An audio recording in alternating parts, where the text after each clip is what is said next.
అమ్మవారు అనుగ్రహించిన నాడు అన్ని దుర్గుణములను తీసేస్తుంది.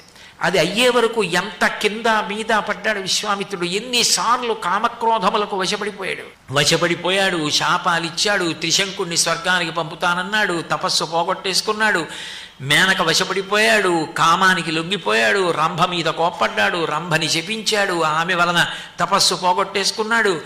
ఆ శునశ్చేపుడు వచ్చాడు, ఆయనని శపించాడు, వశిష్ఠ పుత్రుల్ని శపించాడు, తన పుత్రుల్ని శపించాడు, కోపం వచ్చి తపస్సు పోగొట్టేసుకునేవాడు, కామంతో తపస్సు పోగొట్టేసుకునేవాడు.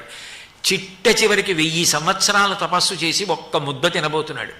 ఇంద్రుడు బ్రాహ్మణ రూపంలో వచ్చి నాకు ముద్ద పెట్టమన్నాడు. గమనించాడు ఇంద్రుడేని, ఏ రాగద్వేషములు లేవు, అలలు లేని చెరువుల ప్రశాంతంగా ఉండి ఆ కవళం పెట్టేశాడు. బ్రహ్మర్షి స్వాగతం తీస్తూ అన్నాడు. బ్రహ్మగారు వచ్చి ఇప్పుడు నువ్వు బ్రహ్మర్షి అయ్యావు అన్నాడు.